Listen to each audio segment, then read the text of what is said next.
Por favor, no me hagas daño. La ladrona Orca despertó atada, mirando fijamente al chico aterrorizado que la había superado con hilo de cocina. La voz de la Orca se quebró al forcejear con el hilo de cocina, atando sus muñas a la silla de madera. La sangre se filtraba a través de las vendas improvisadas que rodeaban sus musculosos brazos, manchando la tela rasgada de lo que días atrás podría haber sido una buena armadura de cuero.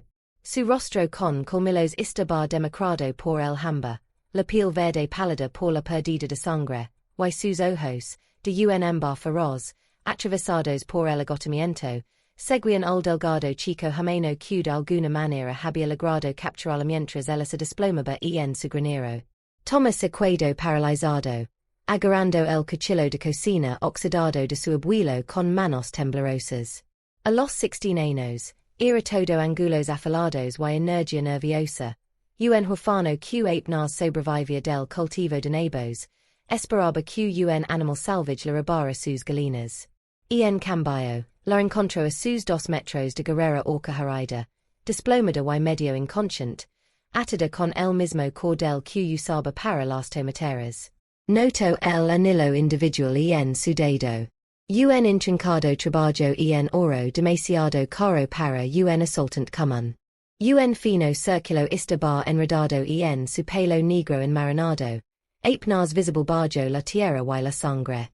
Ella lo observaba con el cansancio de alguien acostumbrado a mundo, incluso mientras estaba atada a una silla por un aterrorizado granjero.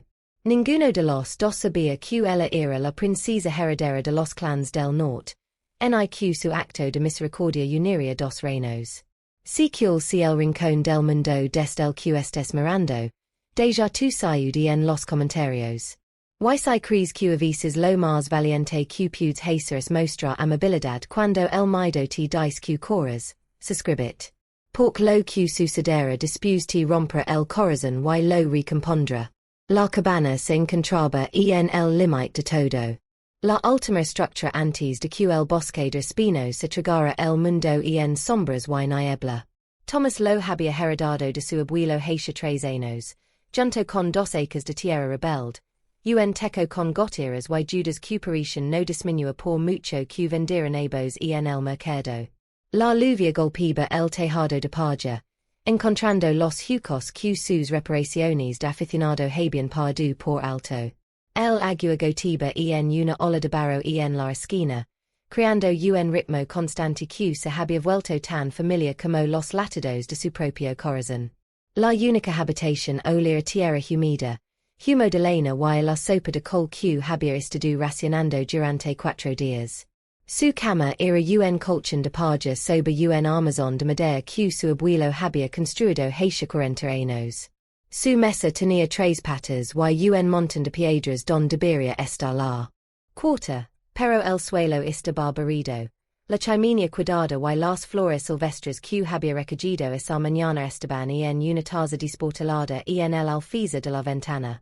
Tenía 16 años y había estado solo desde los 14. La puerta del granero estaba abierta cuando regresó de revisar sus trampas en el bosque.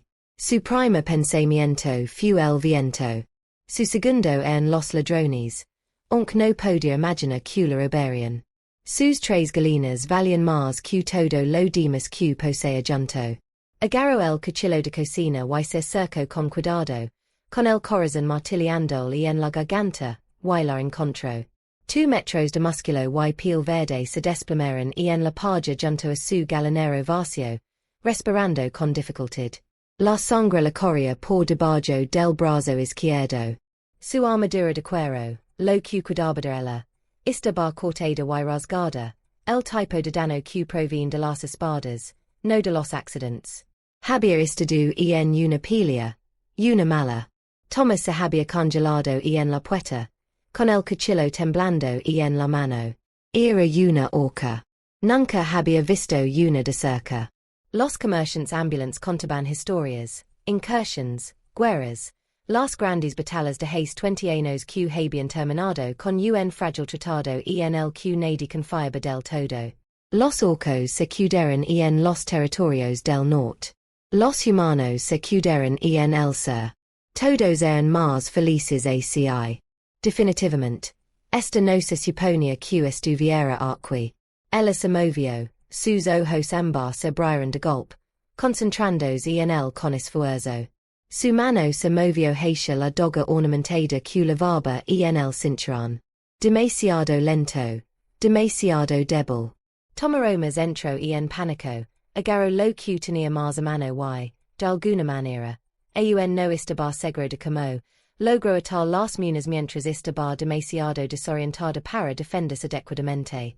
Ahora estaba sentada en su única silla, y él no tenía ni idea de qué hacer con ella. Lo miraba con una intensidad que la irrizaba la piel. Incluso herida, incluso atada, irradiaba una especie de poder enroscado que lo hacía sentir como un conejo frente a un lobo. Sus colmillos eran pequeños comparados con los que había visto en los dibujos, cavándose elegantemente desde su mandíbula inferior. Su cabello era negro como la medianoche, enmarinado con sangre y tierra. Su rostro tenía rasgos fuertes, una belleza que le resultaba completamente desconocida, y había dicho, por favor, no me hagas daño. Como si pensaba que él era el peligroso. Thomas bajó el cuchillo lentamente y lo dejó sobre la mesa. Le temblaban las manos. Estaba aterrorizado. Pero lo había creído un hombre que creía que la crueldad era el único pecado real en este mundo. Y no podía ni quería hacer daño a alguien que se desangraba en su granero. Respiró hondo y le preguntó si tenía hambre. Sus ojos se abrieron ligeramente. Asintió solo una vez, con cuidado. Primero le trajo agua. Bebió como quien lleva días vagando, bebiéndola tan rápido que temió que se ahogara.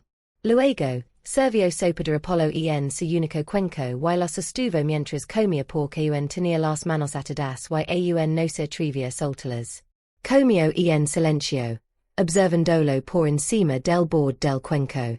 Cuando terminó, lo miró a los ojos y habló con cuidado, con un acento como marcado. Le dio las gracias en voz baja, áspera y formal. El asintió. Sin saber qué más decir, le preguntó si podía mirar las heridas. Ella dudó, pero volvió a asentir. Fue a buscar el botiquín de su abuelo, una bolsa de cuero desgastada que contenía aguja, hilo, trapos limpios y algunas hierbas que había aprendido a identificar en el bosque. Tenía las manos curtidas por el trabajo agrícola, ásperas y torpes, pero se había cosido suficientes heridas como para saber lo básico. Ella se estremeció cuando le tocó el brazo y se obligó a quedarse quieta. La herida era profunda pero limpia. Un corte de espada que rozó el hueso por centímetros. La limpió con agua hervida y miel como la había enseñado su abuelo, y luego la suturó con pequeños y cuidadosos puntos. Ella no emitió ningún sonido, pero él sintió la tensión en sus músculos, vio como apretaba la mandíbula. Cuando terminó y ató el hilo, ella lo miró con algo que podría haber sido sorpresa. Le dijo que tenía manos suaves para su mano. No supo que decir eso. Así que simplemente le preguntó si tenía otras heridas. Ella admitió en voz baja que tenía las costillas maguladas, tal vez rotas. Las envolvió con tiras de tela, intentando no notar el calor de su piel. La extraña sensación de estar tan cerca de alguien mucho más grande y poderoso que él. A pesar de todo, no podía dejar de notar los detalles que no encajaban. El anillo en su dedo era de oro, con una piedra verde oscuro engastada.